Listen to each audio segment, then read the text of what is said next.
Good afternoon, all of you. Today we will discuss chapter 6 question answers. Our first question is, where was Abdul Kalam's house? Abdul Kalam का घर कहाँ था? Abdul Kalam's was in the Mosque Street, Rameshwaram, town of Tamil Nadu. Abdul Kalam जो थे उनका घर कहाँ था? तमिलनाडु के रामेश्वरम जो स्ट्रीट थी, कस्बे, उसमें मस्जिद वाली गली में उनका घर था. Question number 2. What do you think Dina Mani is the name of? Give a reason for your answer. आप क्या सोचते हो दीना मनी किसका नाम था? ठीक है, तो Dinamani is the name of a daily newspaper. The author traced the stories of the Second World War in the headlines of the newspaper. Dina money जो था वो एक दैनिक समाचार पत्र था. आप लोग जानते हो न्यूज़पेपर आपके घर पे आता है, तो वही समाचार पत्र जो था उसका नाम था दीना मनी. और लेखक ने द्वितीय विश्व युद्ध की प्रमुख घटनाओं को समाचार पत्र के शीर्षक में उन्होंने देखा था. Okay, question number 3. Who were Abdul Kalam's school friend? What did they later become? Abdul Kalam ji जो थे उनके स्कूल के मित्र कौन कौन से थे और बाद में वे बड़े होकर क्या बने? रामानंद शास्त्री, अरविंदन एंड शिव प्रकाशन वर अब्दुल कलाम स्कूल फ्रेंड. मतलब 3 फ्रेंड थे उनके. Ramanand took over the priesthood of the Rameshwaram temple from his father. Arvinder went into the business of arranging transport for the visiting pilgrims, and Shiv Prakasham became a catering contractor for the Southern Railways. Abdul Kalam के 3 friend थे जिनका नाम था रामानंद शास्त्री, अरविंदन और शिव प्रकाशम. तीनों मित्र बड़े होके क्या क्या बने? एक जो मित्र थे रामानंद, वो पुजारी बना क्योंकि उनके पिता भी पुजारी थे मंदिर के, तो वो भी बड़े होकर के पुजारी बने. जो दूसरे मित्र थे अरविंदम, वो जो तीर्थ यात्रा लोग जाते हैं, तीर्थ यात्रा आप लोग जानते होंगे, जो लोग तीर्थ यात्रा जाते हैं भगवान के दर्शन करने के लिए, वहां उनकी यातायात जो था उनकी व्यवस्था का काम उन्होंने किया, ट्रांसपोर्ट में वो करते थे. और तीसरे थे शिव प्रकाशन, जिन्होंने दक्षिणी रेलवे में भोजन व्यवस्था का काम शुरू किया, यानी रेलवेज में वो भोजन की व्यवस्था करते थे. Question number 4. How did Abdul Kalam earn his first wages? Abdul Kalam ने अपनी पहली कमाई किस प्रकार की? Abdul Kalam earn his first wages by helping his cousin Shamsuddin in distributing newspaper. Abdul Kalam ji ने पहली कमाई अपने चचेरे भाई शमशुद्दीन के साथ समाचार पत्र बांटने में उनकी सहायता करके उन्होंने अपनी पहली कमाई हासिल की थी. Question number 5. Had he earned any money before that? In what way? क्या इससे पहले उन्होंने किसी प्रकार से पैसे कमाए थे, और कमाए थे तो कैसे कमाए थे? He had earned money before that by selling tamarind seed in the market during the starting days of the Second World War. उन्होंने द्वितीय विश्व युद्ध के आरंभिक दिनों में बाजार में इमली के बीजों को बेच करके कुछ पैसे कमाए. यानी जब सेकेंड वर्ल्ड वॉर छिड़ गया था तो उस टाइम में टैमरिन सीड यानी इमली के बीजों की बहुत ज्यादा मांग हो रही थी, तो इन्होंने क्या किया, इमली के बीजों को बेचना शुरू किया, और जो बेच के पैसे मिलते थे वही इनकी कमाई के पहले पैसे थे. Okay, question number 1 from the second.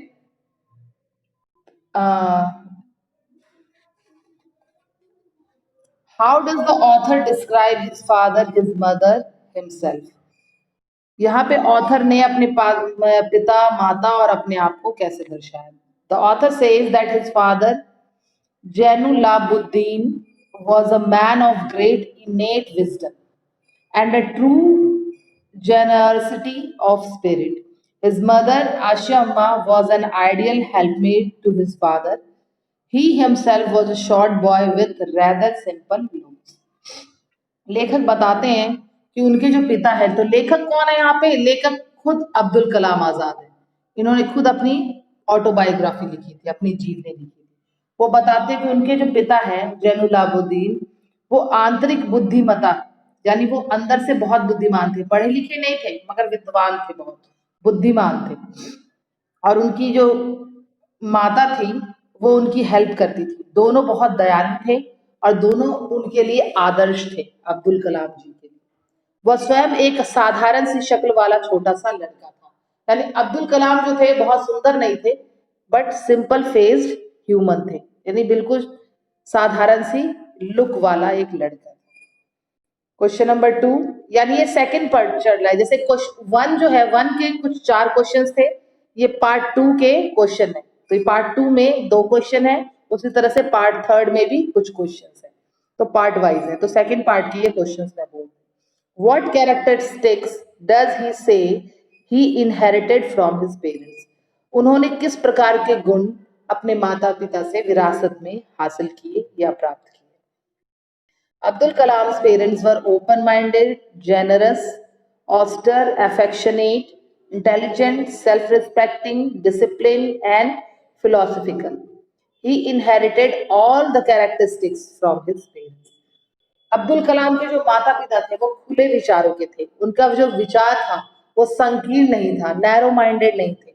वो दयालु थे, बिल्कुल सिंपल रहने वाले थे, लोगों से प्यार करने वाले थे, वो स्वाभिमानी थे, सेल्फ रिस्पेक्ट था उनमें, वो अनुशासित थे, अनुशासन में रहना पसंद था, दार्शनिक विचार वाले थे। ये सभी जो गुण है उनके माता पिता के, उनके अंदर भी आए। अब पार्ट 3 हम क्वेश्चन का डिस्कस करने जा रहे हैं, जिसका first question, on the whole, the small society of Rameshwaram was very rigid in terms of the segregation of different social groups, says the author. लेखक कहते हैं कुल मिलाकर रामेश्वरम का छोटा सा समाज भिन्न भिन्न सामाजिक वर्गों में बटे होने के कारण बहुत ही कठोर था। Which social groups does he mention? Were these groups easily identifiable? For example, by the way they dressed. वो किन किन समूह की बात कर रहे हैं? क्या इन समूह की आसानी से पहचान की जा सकती है? उनके वेशभूषा पहनने के तौर तरीके से बताइए। The author mentions different social groups. These groups are Hindu and Muslim and Brahmin and non-Brahmin. इनको ग्रुप में बांटा गया, जो हिंदू थे या फिर मुस्लिम थे, ब्राह्मण थे या फिर नॉन ब्राह्मण, यानी या तो ब्राह्मण थे या तो ब्राह्मण नहीं थे। These groups were easily identifiable. उनको आसानी से पहचान लिया जा सकता था। Muslim boy used to wear a cap. आप लोगों को पता है मुस्लिम बॉय जो होते हैं वो कैप लगाते हैं, मुस्लिम टोपी, उनको पहचान लिया जाता था। A Hindu boy used to wear a sacred thread. जो हिंदू जो बॉय थे वो क्या पहनते थे? आपको पता है, जनेऊ धारण करते थे, जो ब्राह्मण बच्चे थे। A Hindu boy was recognized easily by the hairstyle and the dress worn by him. जो हिंदू बॉय थे वो आराम से अपने बालों के और वेशभूषा के ढंग से पहचान लिए जाते थे, क्योंकि पता है पुराने जमाने में जो हिंदू और ब्राह्मण बॉय होते थे वो क्या करते थे? बाल मुंडवा करके चोटी रखते थे, शिखा रखा करते थे पुराने टाइम में। Okay, second question, were they aware only of their differences or did they also naturally shared friendship and experiences? क्या उन्हें केवल आपसी भेदभाव का ही ज्ञान था या वे स्वाभाविक रूप से मित्रता और अनुभवों को भी आपस में बांटते थे? They were not aware of their differences too much. They shared their friendship and experience. उन्हें आपस में मतभेदों से इतना ज्यादा लगाव नहीं था जितना कि उनकी मित्रता और अनुभवों को आपस में वो साझा करते थे।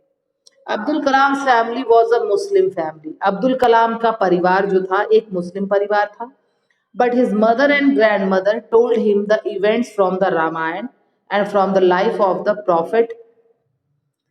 अब्दुल कलाम के जो फैमिली थी वो मुस्लिम परिवार था, मगर उनकी माता और उनकी जो दादी थी उन्हें रामायण की कथाएं सुनाया करती थी और ईसा मसीह यानी क्रिश्चियन के लाइफ की घटनाएं भी उन्हें बताया जाती थी। जो ईसा मसीह जीसस क्राइस्ट हैं उनकी कहानियां भी उन्हें सुनाती थी।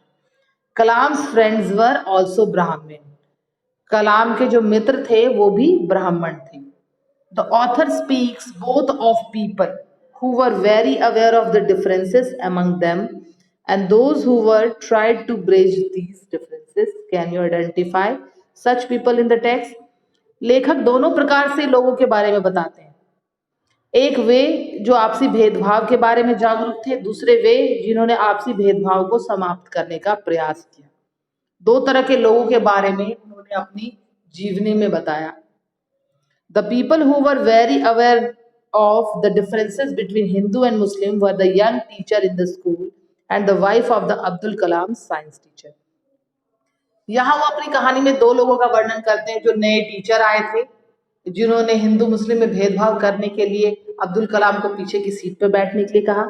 दूसरी उनकी साइंस टीचर जो थे उनकी पत्नी थी।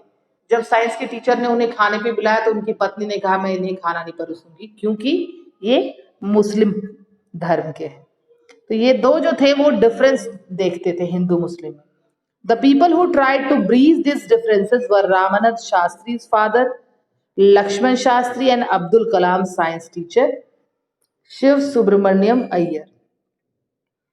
इन दोनों में से दो कुछ लोग ऐसे भी थे जिन्होंने भेदभाव को समाप्त करने का प्रयास किया। वो थे रामानंद शास्त्री के पिता लक्ष्मण शास्त्री और अब्दुल कलाम के विज्ञान टीचर शिव सुब्रमण्यम अय्यर। पहले जो थे शास्त्री जी, उन्होंने टीचर को डांटा और समझाया कि आप बच्चों में भेदभाव मत करो। दूसरा जो साइंस टीचर थे शिव सुब्रमण्यम, उन्होंने अपनी पत्नी को भी यह बताया कि हमें कभी भी बच्चों में भेदभाव नहीं रखना चाहिए। Question number 2, narrate 2 incidents that show how differences can be created and also how they can be resolved. How can people change their attitude? दो ऐसी घटनाओं का वर्णन करो जिससे पता चलता है कि भेदभाव कैसे पैदा किया जाता है और उन्हें कैसे मिटाया जा सकता है। लोग अपनी मानसिकता को कैसे बदल सकते हैं। The first incident took place when Abdul Kalam was in 5th standard. He used to sit in front of the row with Ramanand Shastri. A new teacher came to their school. He could not stomach a Muslim boy sitting with a Hindu boy. He asked Abdul Kalam to sit in the back room. The second incident took place when the wife of Abdul Kalam, science teacher, refused to serve food to a Muslim boy in her kitchen. The new teacher and the wife of the science teacher changed their attitude when they were dealt severely, respectively, by the father of Raman Shastri and the science teacher. We can change the system if we decide to change it. मैंने अभी थोड़ी देर पहले भी आपको बताया था पिछले प्रश्न में कि दो लोग ऐसे थे जिन्होंने अब्दुल कलाम के साथ भेदभाव किया। पहले तो उनके जो नए टीचर आए थे जिन्होंने अब्दुल कलाम को पिछली रो में बोला बैठने के लिए कि वो कैसे एक ब्राह्मण बच्चे के साथ बैठ सकता है एक मुस्लिम होते हुए, जिसके माइंड को किसने चेंज किया? रामानंद शास्त्री के पिता ने। दूसरा थे साइंस टीचर की वाइफ जिन्होंने अब्दुल कलाम को खाना परोसने से मना कर दिया क्योंकि एक मुस्लिम थे। तो उनको किसने बदला? उनके खुद के पति ने उनकी मानसिकता को बदला। Why did Abdul Kalam want to leave Rameswaram? Abdul Kalam Rameswaram छोड़कर के क्यों जाना चाहते थे? अब्दुल कलाम wanted to leave Rameswaram to study at the district headquarter in Ramanathapuram. वो यह जगह छोड़ के इसलिए न जाना चाहते थे क्योंकि वो हायर स्टडीज के लिए डिस्ट्रिक्ट जिला मुख्यालय रामनाथपुरम में पढ़ना चाहते थे। वो हायर स्टडीज के लिए वहां जाना चाहते थे। What did his father say to this? उनके पिता ने इस पे क्या कहा? His father told him that he knew he had to go away to grow. He gave his permission gladly. उनके पिता ने बताया कि वो जानते हैं कि वो बड़ा होने के लिए उसे बाहर जाना जरूरी है, जाना पड़ेगा, इसलिए उन्होंने अपनी खुशी से उसे आज्ञा दे दी कि वो बाहर जाके पढ़ सकते हैं। What do you think his words mean? Why do you think he spoke those words? His words mean that parents must not put checks of love and affection on their words if they want to go out of station to improve themselves. उन्होंने ये बात इसलिए कहा, उन्होंने कहा माता पिता को अपने बच्चों पर प्यार और स्नेह के इतने बंधन नहीं लगा देने चाहिए। यदि वे अपने जीवन को सुधारने के लिए बाहर जाना चाहते हैं तो उसमें उनकी हेल्प करनी चाहिए। They are not the children of theirs only, but the country has full right on them.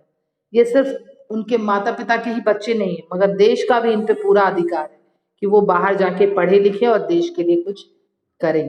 He spoke those words because Abdul Kalam's mother was hesitant at his idea of leaving Rameshwaram. उन्होंने ये शब्द इसलिए कहे क्योंकि रामेश्वरम छोड़कर जाने के विचार से उनकी माता डर रही थी, भयभीत हो रही थी कि बाहर जाके ये कैसे रहेगा, इसका काम कैसे चलेगा. I hope all of you have understood this question answers.